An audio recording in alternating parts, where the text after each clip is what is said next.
All right, welcome to Halitics. I'm Hal Ginsberg, and happy Friday if you're watching this live or on a Friday. Otherwise, happy whatever day it is. I do hope you'll call me if you're watching live, 240-363-7190. It's the free-for-all. That means it's time for you to share with me your thoughts, your feelings, your ideas about what's happening right now in our world. And it's been grim. It's been depressing.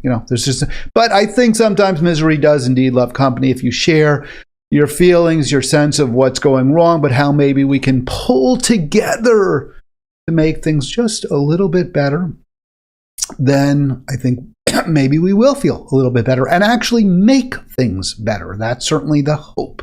I will be tomorrow in Washington, D.C. I live just outside our nation's capital, a few miles, but I'll be going down to the mall. I used to bike down there. Maybe I'll try to bike. I think the weather's supposed to be nice, cold but clear. I've been kind of bad about that. Used to be probably folks who remember me or knew me back in the Monterey days.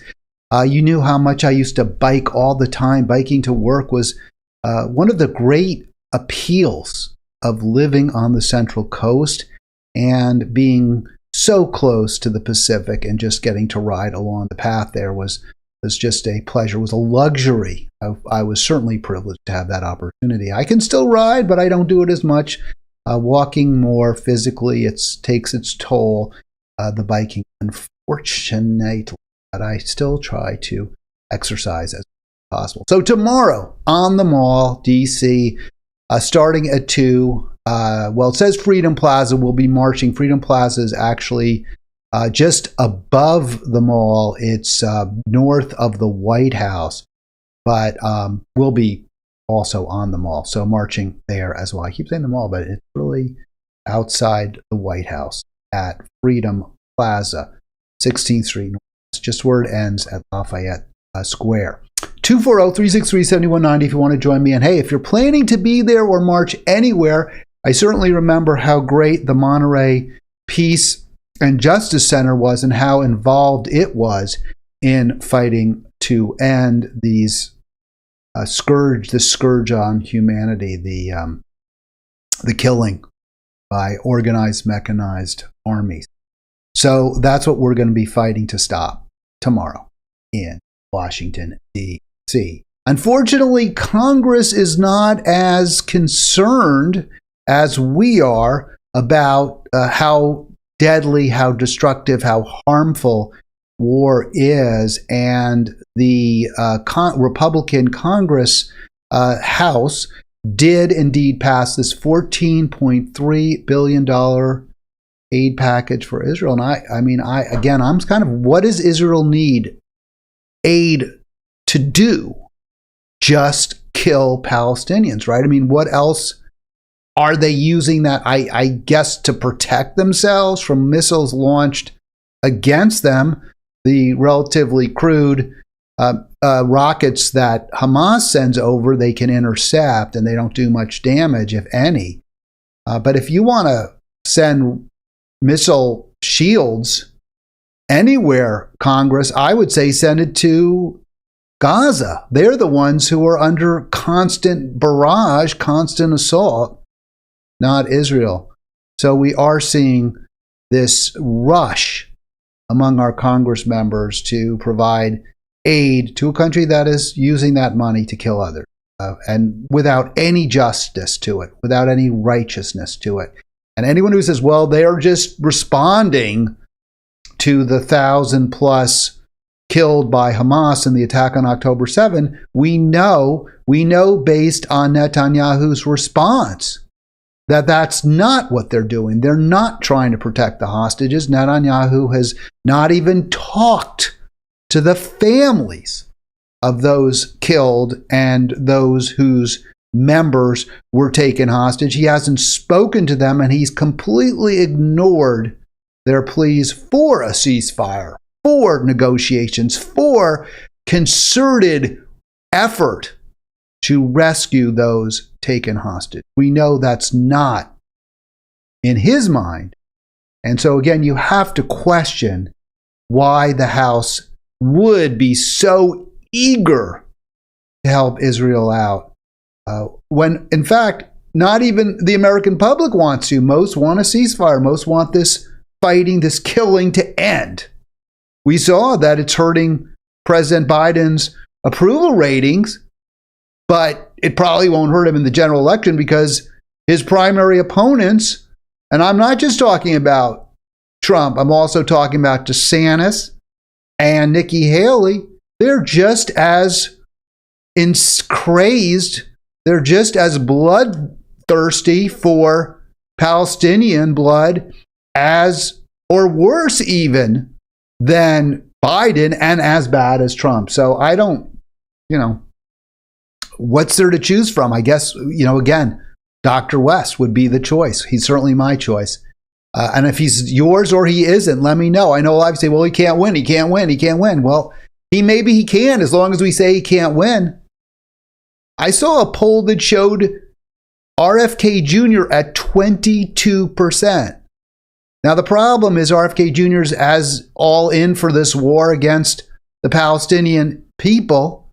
He's as all in for the slaughter, the atrocities against them, the genocide against them. He's as in for it as the other politicians in power. It's so disappointing that RFK Jr., who trading on his name and trading on the extraordinary unpopularity of the representatives of the two major parties, won't fight for justice. I had hopes. I actually supported him when he first announced, before West did, because he was against the Ukraine war. But even less justifiable is our spending billions and billions and billions to help Israel kill Palestinians. And yet, RFK Jr. refuses to say anything critical, or barely anything critical, about that. And now we are seeing the House falling all over itself in an incredibly bad bill. So let's discuss this legislation just a little bit more, what the House has passed. Many of you may be aware of this. This has gotten a lot of news attention, which is good and which it should. But and I titled this program today, "The Democrats and Republicans Compete to See Who's Worst." Yes, on Israel, I would say the Republicans are even worse. But then when you factor in the eagerness, the avidity of the Democrats to make sure that Ukraine gets its billions so the war with Russia can continue ad nauseum, it's hard to choose between the two. So yesterday, in a bill that is all around awful, the House voted to pass $14.3 billion in military assistance to Israel and at the same time cut funding to the IRS. The funding cut is it's a throw-in, it's a sop to the billionaire class. It's an appeal for more dark money to go to the Republican candidates. It's designed to try to increase their majority in the House. It's incredibly reckless, irresponsible. It demonstrates beyond peradventure the complete hypocrisy, the phoniness of any Republican who claims to be for balanced budgets. So it's awful. But how are the Democrats, how can they compete with that for being bad? And you can see the Democrats don't like that IRS clawback, right? The money, they say clawback, in other words, money that had been allocated or appropriated for the IRS would be clawed back. It would reduce the number of staffers, the overtime available to the IRS, the money available for investigations into tax scofflaws. That would all be taken away. And it does infuriate the Democrats, and for good reason. One obvious result will be a net increase in the federal budget deficit, as whatever minor cost savings are involved will be greatly outweighed by the reduction in tax revenue. So there's just no way this can be squared with any kind of responsible statecraft, what the Republicans are doing. And it's interesting, too, because this is the party of law and order, right? I mean, their whole thing is people have to follow the law. You can't just, do whatever you want. No more. There's all this freedoms that people have to do bad things. We can't do it. And yet they're saying, they're waving a red flag in front of the billionaire class and saying, go ahead, don't pay your taxes. Come up with creative ways to break the law and save billions. People like Donald Trump, who isn't a billionaire, so I guess he can't save billions, but people like Trump and those who support him. And what's the result? Rather than saving money, rather than saving that $14.3 billion, you can tack another $12.5 billion on the federal deficit based on that Republican giveaway to those least deserving, least entitled, least worthy of any kind of government largesse. And that's exactly what Republicans are talking about. So it's pretty hard. It's pretty hard for the Democrats to compete with that, I would say. But they're going to try. I'm not saying they're going to win, but they're going to try. So here we have, what is the Democratic response? It's not enough to just give $14.5 billion to the Republicans, right? That's not good enough. We want you to give a whole lot more away at the same time for war, for endless war. Let's start with Ukraine. So $14.3 billion. Let's up the ante. Let's put another $60 billion on the table. And I'll get those numbers out, but this is just from the Axios piece, but we'll get to the numbers in a moment. So we got to give a whole bunch of money to Ukraine and also to protect Taiwan. Now, I break with some progressives. I do think that the democratic government in Taiwan, that is not the People's Republic of China, I forget their exact name, but the PRC, People's Republic of China, is mainland China. So I am a believer that, freedom means something. And China is not a free country. The mainland is not free. It is a one-party, autocratic state. It's not even really communist in the sense that, the resources are relatively fairly distributed. There are many Chinese billionaires. There are many Chinese there's a 1.5 billion, hundreds of millions living in poor condition and, willing to work for many, many hours in factories at very low rates because that's their only way of surviving. So it's an unjust country. It's a country that's polluting terribly with all their new coal-fired plants, adding to the climate catastrophe, the new Holocaust. So I think we do have to stand up against China. I don't support just turning a blind eye to China's expansionism. I don't want a war, of course, and we need to figure out how to avoid one. I don't think we should be waving a red flag in front of China, but we do need to show China that they're not going to, be able to simply take Taiwan without very, very significant negative ramifications for the leadership in that country. I'm not sure the best way to do it. I'm happy to discuss it. But I am not opposed to financial resources being diverted to protect the democracy in Taiwan. I'm certainly opposed to military aid to Ukraine at this time without an absolute requirement that there be peace talks, ceasefire discussions initiated right now with Russia. And I certainly oppose any funding whatsoever for Israel. So the Democratic Party going one step beyond the Republicans in the sense of spending money on war. They know that there are many Republicans who are skeptical about the value of financing an endless war in Ukraine.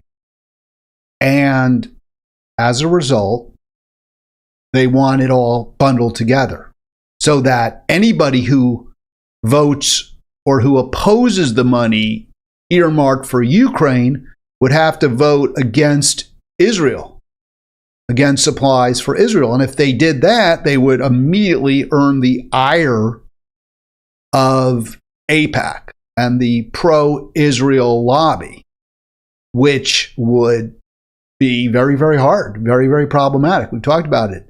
AIPAC will target anybody who doesn't support Israel, as they view it 100%, without any equivocation, without any questions. So the Democratic leadership and the Republicans in the Senate as well, McConnell, want to say to the House Republicans who are, on the side of the American public when it comes to funding the Ukraine war, if you're going to hold up aid to Ukraine, then guess what? AIPAC's going to come after you. Hell of a way to run a democracy, isn't it? Hell of a democracy we got here. So the House voted pretty much along party lines to support that Republican bill. It's apparently dead on arrival in the Congress, in the Senate. But let's look at this for a second. Mostly along party lines, the Democrats voted against the bill, except for a few, and we'll get into that in just a moment and why I circled in blue. But I want to talk about the two Republicans we've mentioned before. Both Marjorie Taylor Greene and Thomas Massie have been good on this one sole issue, the single issue, funding for foreign wars that really don't involve our national security hardly in the least, or are making us less safe almost undoubtedly. They're good. They're saying, no, we're not going to spend it. So kudos to them for this vote. I'll throw a stink bomb at the 12 Democrats who voted for the bill. And I think it's so interesting. I circled or square. I didn't circle, but I, boxed two phrases there, which I think are really instructive. Pro-Israel, fine, of course, that makes sense. If they're pro-Israel, they're going to want to just give money to Israel. Although I would say if you really care about Israelis, if you really care about the safety and security of the people who live in Israel, you would be against this bill because in the end, it's going to make everyone less safe. But okay, pro-Israel, we generally understand to mean pro-Israel government. Pro-Israel means pro-Netanyahu. And so, okay, they're pro-Israel government. I think the term, why is Jewish members included in this?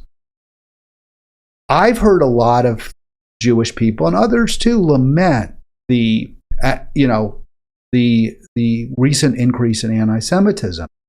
And they wring their hands at how unfair it is that Jews are blamed for what Israel is doing. And I agree. It isn't right. I'm Jewish. I don't support what Israel's doing.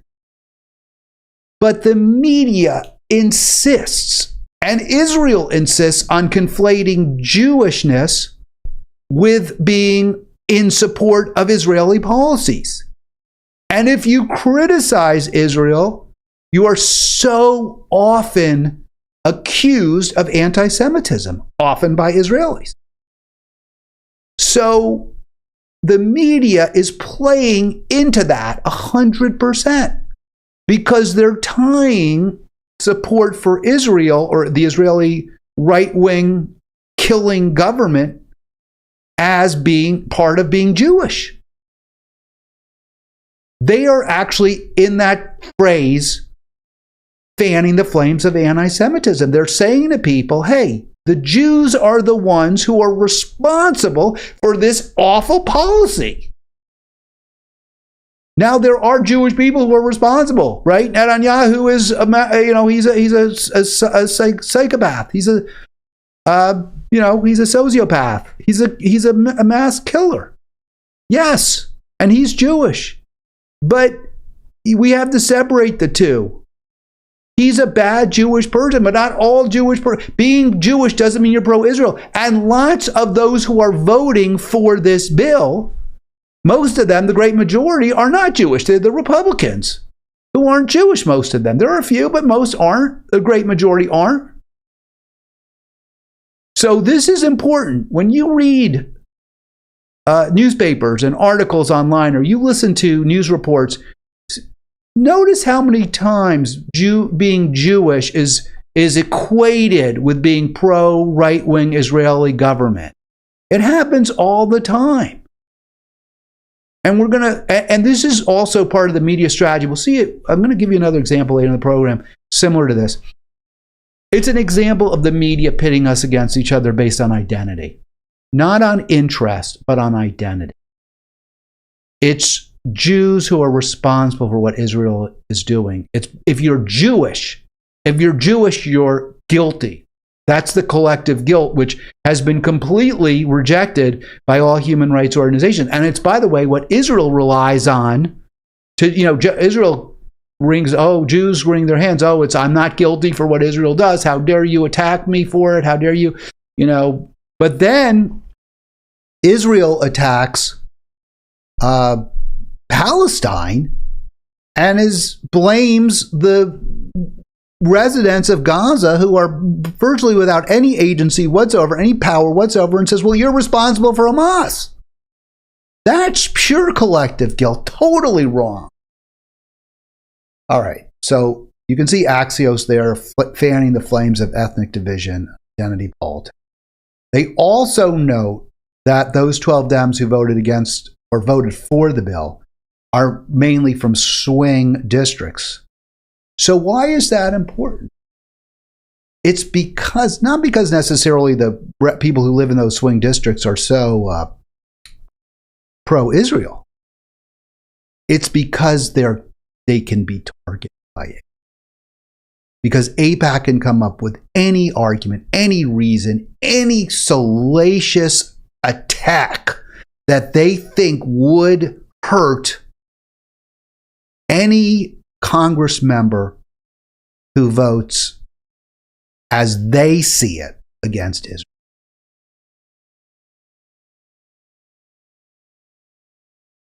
Hell of a democracy we got here. Heck of a democracy.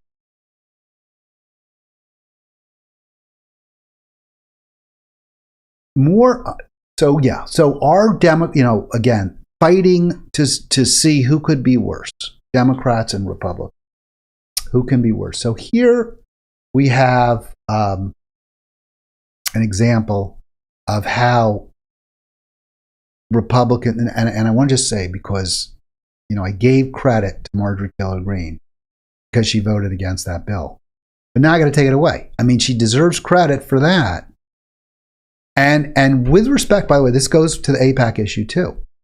She's in a secure district, Greene is, but she doesn't want to, I'm sure, get too far on the wrong side of AIPAC. And she did vote against the bill for Israel, so that is going to incense many AIPACers against her. She doesn't want to do that. She doesn't want, she stands often with Trump. I believe she's a Trump supporter. So I'm sure AIPAC has gone to Trump with her knowledge, say, hey, you got to kind of pull back your gal pal there, Taylor Greene. This isn't good. We don't like what she's doing. So what's the way? What's the remedy? How do I get back in their good graces, says Taylor Greene. How do I get back into AIPAC's, happy place? Well, I know. I'll attack a Democrat who's even worse from their perspective than I am. Let's go after Rashida Tlaib. And I call her Tlaib, T-L-A-I-B. I hear her called Tlaib in the media all the time. If you know the proper pronunciation, let me know. I've heard it pronounced rarely, but on occasion, Tlaib. I'm going to go with that because that's a spelling. Tlaib doesn't sound right to me, but maybe it is. Marjorie Taylor Greene bringing a motion to censure Rashida Tlaib for her speech. shameful. And there's more that's shameful about that. Here we go. Marjorie Taylor Greene going after her Republican colleagues after a failed attempt to censure Rashida Tlaib. Greene tweeted out a list of the Republicans who voted to table the resolution, calling them feckless and pathetic. She is in your party, Rashida Tlaib. She has said what is going on in Israel is genocide. There was a measure last night to censure her that was tabled essentially because of First Amendment issues and due process issues. Did they get it right? I fundamentally differ with her. I think it's outrageous on every level, and she totally... So again, they are talking about Rashida Tlaib, Congresswoman Tlaib's calling what Israel is doing to Gaza accurately, she called it accurately, a genocide. I don't like to use that term. I don't like to throw it around, but it's, I mean, they're just dropping bombs on refugee camps, on churches. It doesn't matter where. It doesn't matter who might get hit. They're just indiscriminately killing Palestinians. And it's not for any, humanity. It's not to protect those who are hostages. They're putting them at greater risk.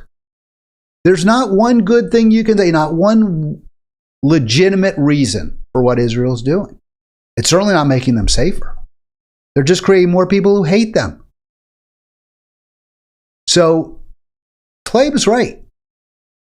It's perfectly legitimate. It's perfectly fair for her to say that, to say it's a genocide, what Israel's doing to Gaza.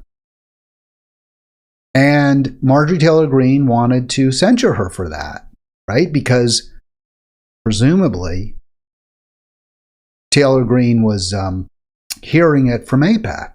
If you're going to vote no on aid to Israel, on military support for Israel, which it absolutely doesn't need, if you're going to vote against that, Taylor Greene, you got to do something to make up for it in our eyes. And, hey, what could be better than going after a Muslim, right? What could be better than actually demanding censure of a Muslim in Congress for speaking the truth? I mean, probably nothing from AIPAC's perspective. So here's Mike Wexler, former congressman from Florida, a Democrat, on News Nation, which I guess is, it says The Hill. Isn't that weird? I guess News Nation. Yeah, they're playing it on News Nation, but it was from The Hill. So here's Wexler. He distorts the meaning of genocide, and she should be beaten politically, in my humble estimation. She should be challenged on every legal, moral, political level. But if the Congress of the United States is going to get into the business of putting up these motions every time every member of the House says something, that's all they'll do. You would have voted against it last night if you were still in Congress? I probably would have voted for it. Voted for it. All right, so there it is. So this guy, Wexler, loyal Dem, goes after the Republicans and says, hey, you can't just censure everyone for everything they say. But yeah, I would have. You can't say that about Israel. You can't do that. I don't know. Who's worse? Republicans, Democrats? Kind of hard to tell the difference, isn't it? Really, really hard.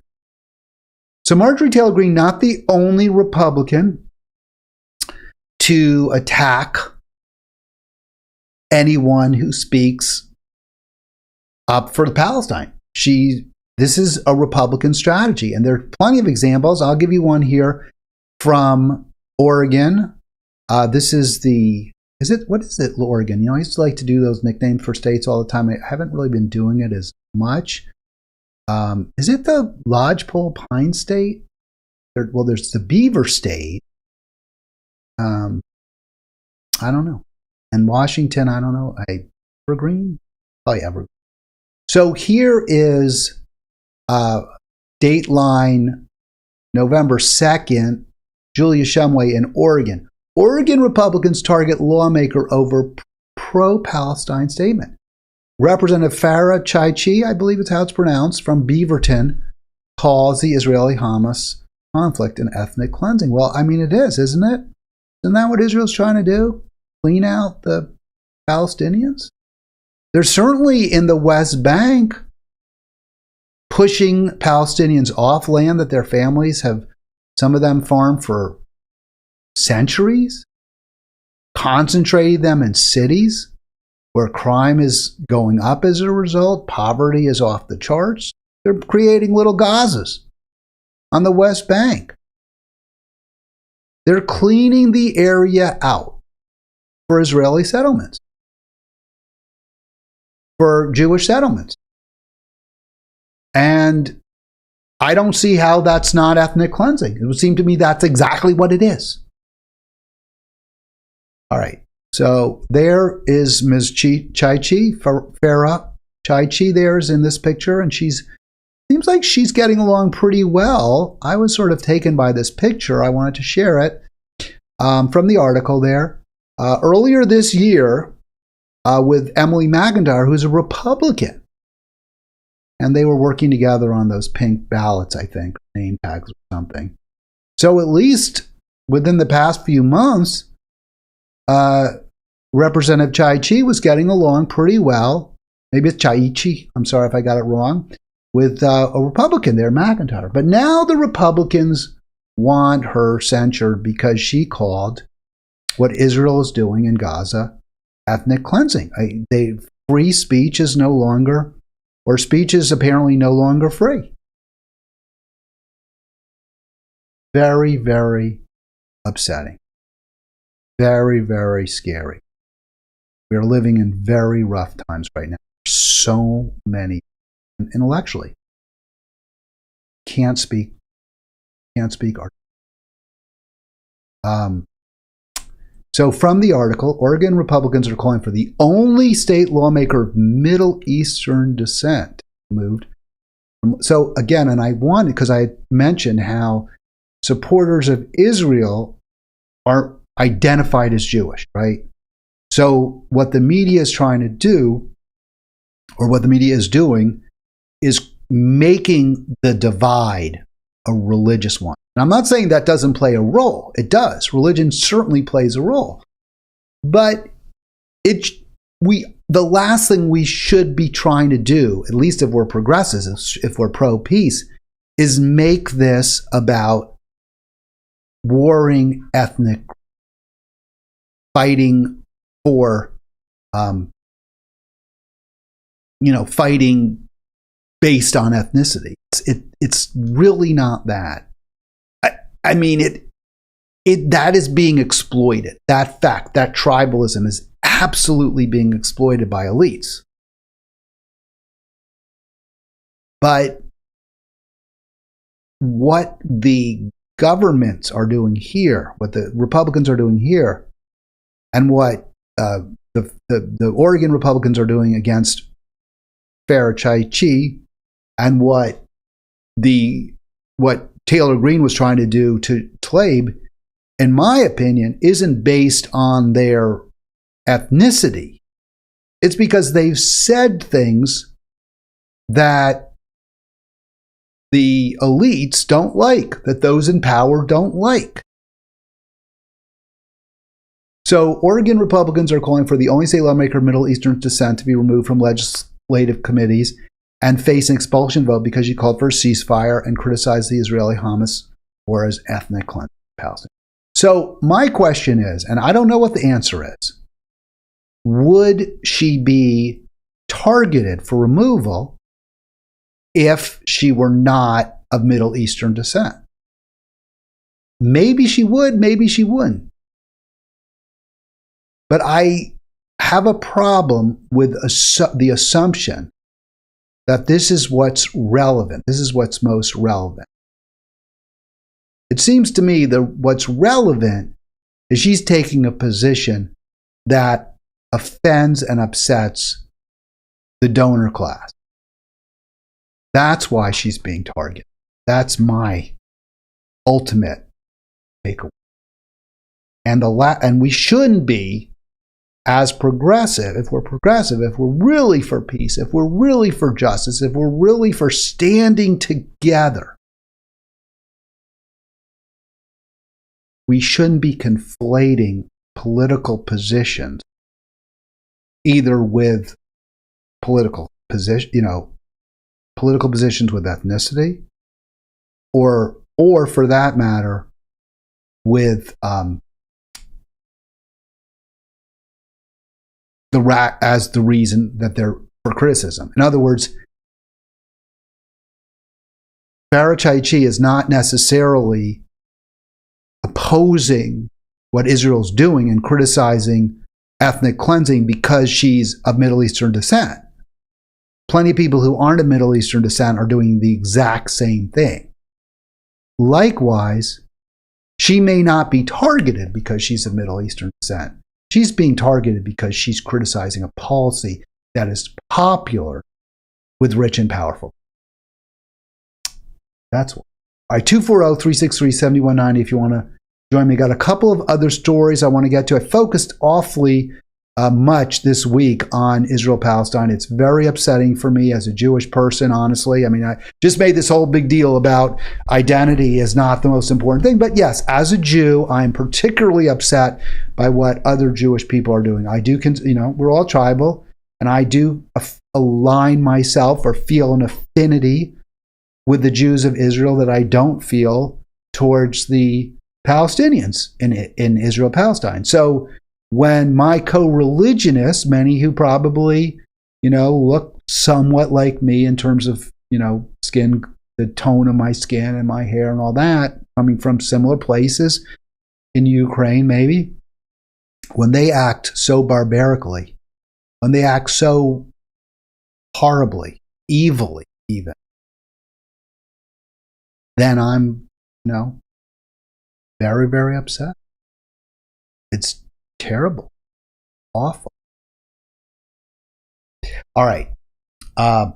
This was some good news, right? The UAW strike, the announcement was it was resolved.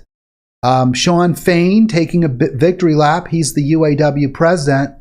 I don't know if they've officially signed the contracts, but they may have at this point. This is from a few days ago. I got this video from the Majority Report, which is Sam Cedars' program. He's one of my least favorite people in terms of, I don't know him personally, but in terms of his live stream, I find him particularly problematic in many ways. I did call his program once, years and years ago, and it was not what I would call a pleasant experience. Unlike when you call me, it always is pleasant. Plus, by the way, click subscribe, please. I think my friend Jill is a new subscriber. I hope she's watching. Jill, if you are, please click like, please click subscribe. And let me get to this. So I took this video from the Majority Report because I found it there. I mean, I actually was looking to find the original source. I had seen it previously on Jimmy Dore's program. I never watched Majority Report, but I was hunting around for this segment of Sean Fain's speech, which I thought was important and instructive. And I couldn't find it on Dore. So here it is from Cedar.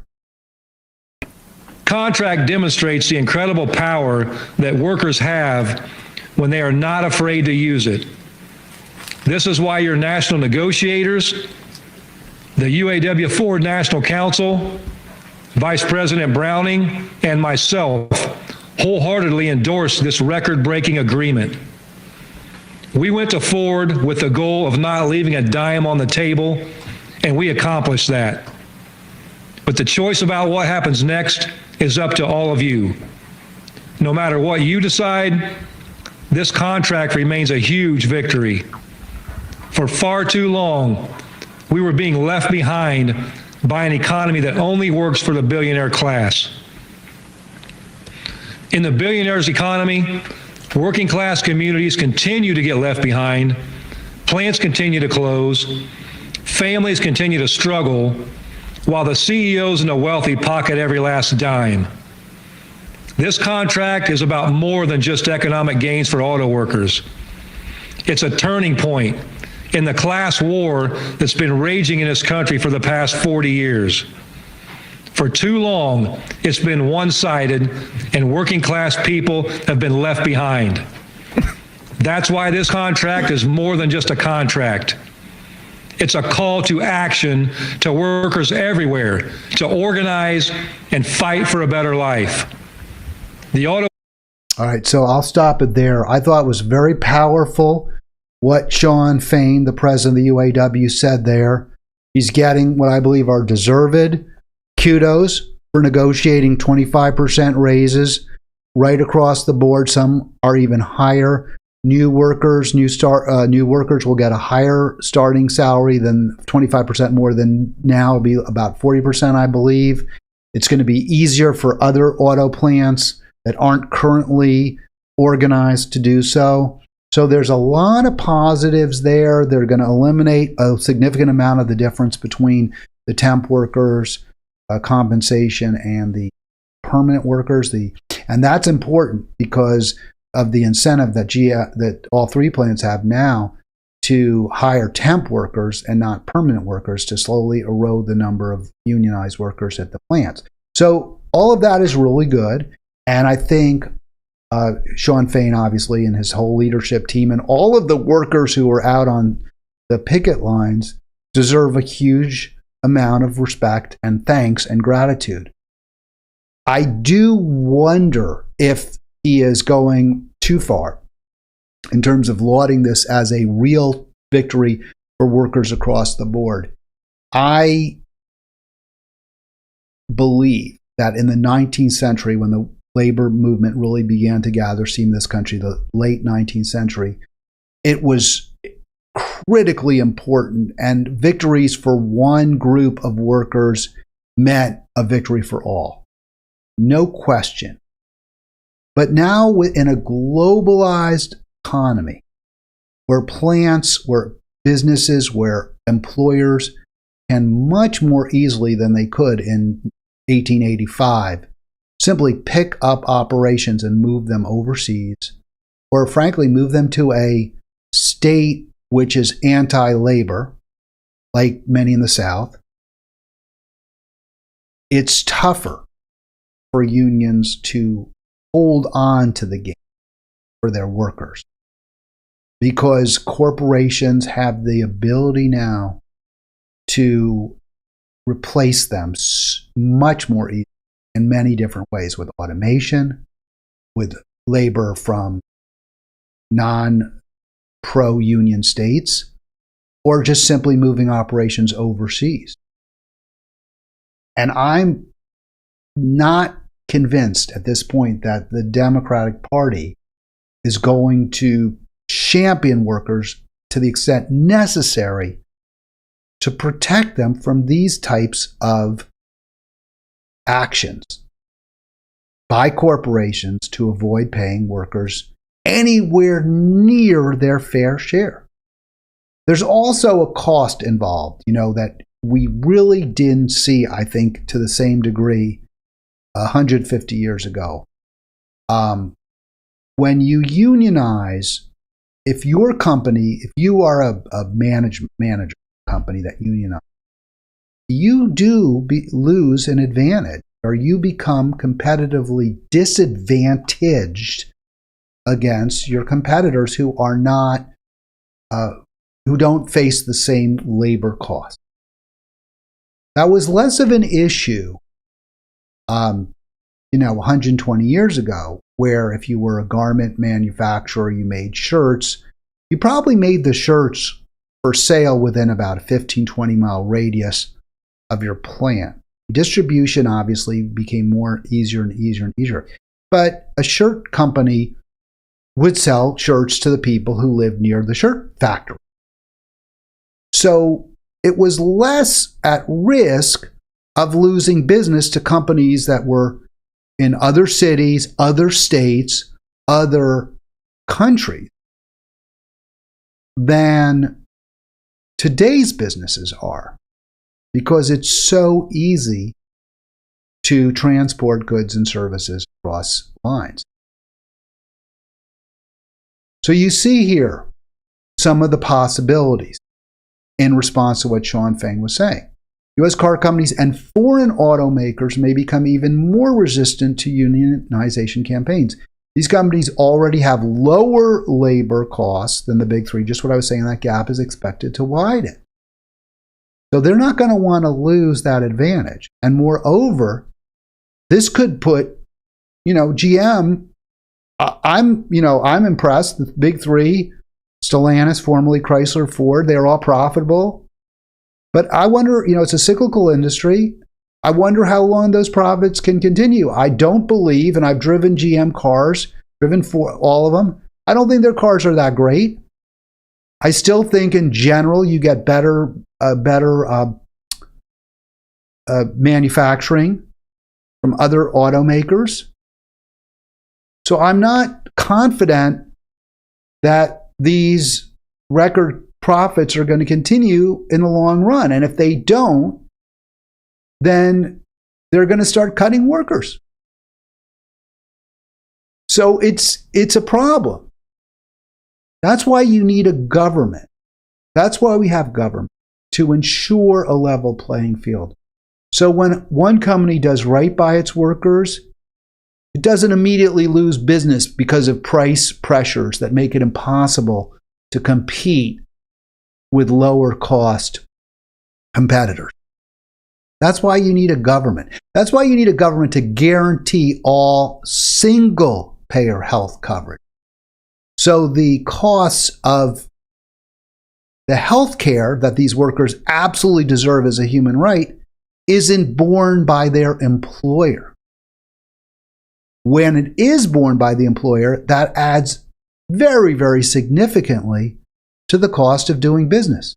That's a cost that cars made in Toyota, that Toyota makes in Japan, that BMW makes in Germany, they don't face that cost. That cost isn't off their bottom lines. So, yes, the UAW contract is certainly something to be pleased about. But we have to recognize that without government behind the union to guarantee everyone has enough and no one has too much, it's not a panacea. Unions are not a panacea. They're not going to solve all problems. And deals like this one that improve the lot of the members of that union do have negative implications, even for the union members to a degree, if they make their employer ultimately less competitive. All right, one more story before we call it a week. And I haven't been, and I talk a lot. Probably you're sick of it. But this caught my eye, and I did not get a chance to discuss it early in the week, the 30th, so that would have been Monday in the Washington Post. The new Holocaust, without question, an all-out emergency. We've heard a lot of different, we have 7 years, do we have 10 years, do we have 12 years? Can we be carbon neutral by 2035, by 2050, whatever? So now scientists are saying we only have 6 years left to keep global warming to 1.5 degrees Celsius.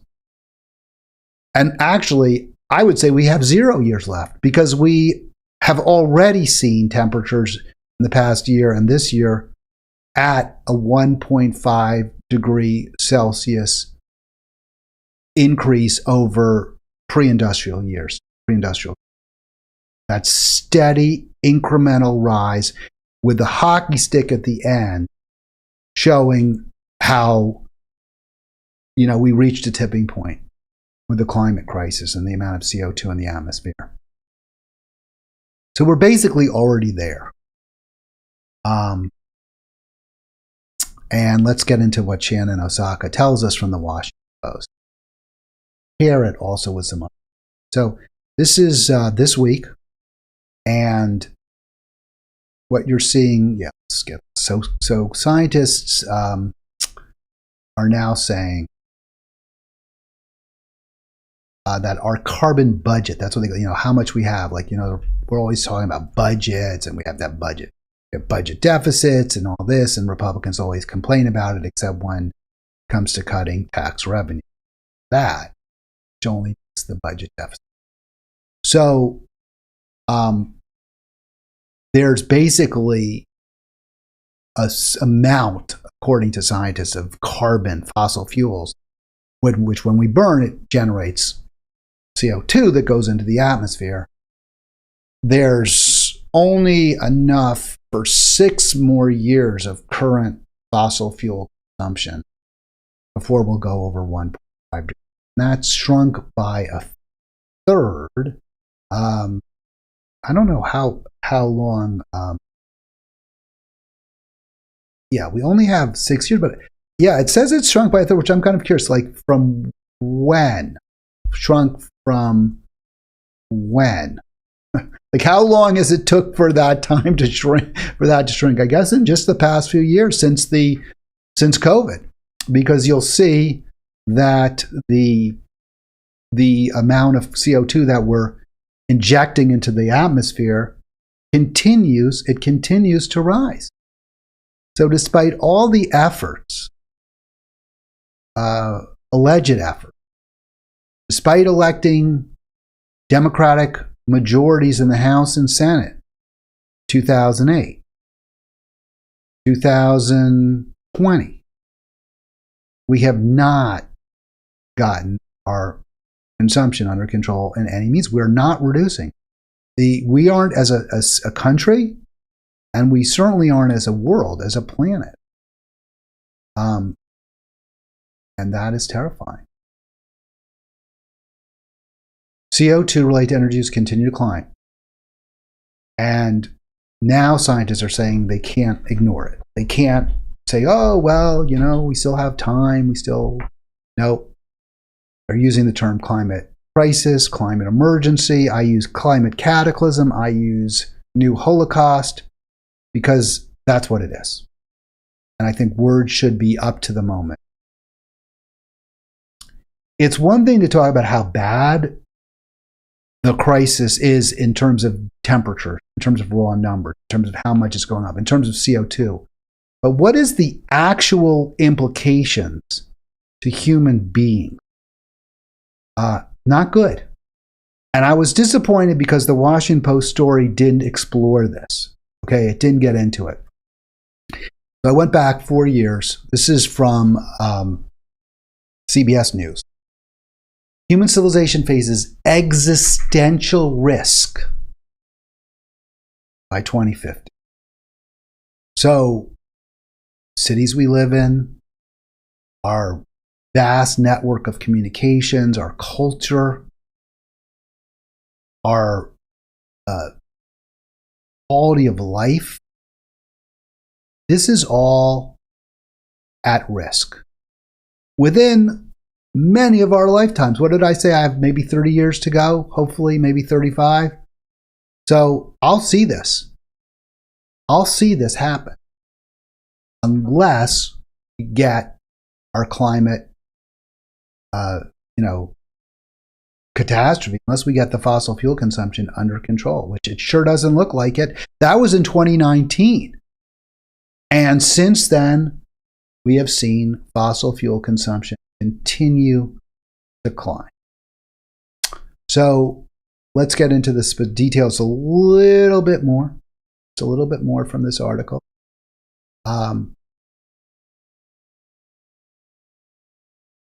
Climate change now represents a near to mid-term existential threat to human civilization. Endorsed by the Australian Defence Force, former chief of it, our civilization could end by 2050 due to destabilizing societal and environmental factors caused by the rapid. And what are those? Let's get into it. So the report lays out a future where society collapse due to instability set off by migration patterns of billions of people affected by drought, rising sea levels, and environmental destruction. We're already seeing that. Okay, we're already seeing the migration patterns, all the, you see the right wing always rubbing their hands about what's happening at our southern border. Well, those are migration patterns in part driven by the environment, in part driven by the climate. Parts of now Pakistan are uninhabitable. People just barely survive. They don't have civilization. Barely there anymore.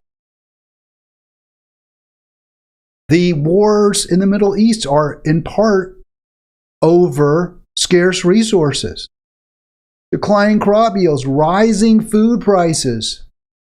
These are catalysts for social breakdown and conflict across the Middle East. Sound familiar? I'd say yeah. I'd say it absolutely is what we're seeing right now. So there's really no doubt this is happening. I don't know how we can, and people will say, I hear this all the time, I don't have the luxury of indulging myself or indulging my vanity by voting for a Republican, by not voting for the Democrats. The Democrats perfect? No, but they're better than the Republicans. I can't, ignore that. I hear that all the time. But the Democrats aren't better when it comes to the end of the world, right? They're not promoting the policies that we need to save the planet. They're not better when it comes, or if they're a little better on the climate, in many ways, their actions, their actual policies are not making the situation better. Whether it's promoting LNG plants along the Gulf of Mexico, or greenlighting the Mountain Valley Pipeline, or pushing for free trade. This is all Democratic-led. These are Democratic-led initiatives. And they're devastating. Endless war. Devastating. Are the Republicans even worse? Maybe. I don't want to argue that point. What I'm saying is we don't have the luxury of voting for either of these two institutions that have become so corrupt, so rotten to the core, that they cannot represent American people or people around the world. Hey, have a nice day. Have a great weekend. I'll be back Monday. Arlen is on tap. Looking forward to speaking to him then. And looking forward to speaking to you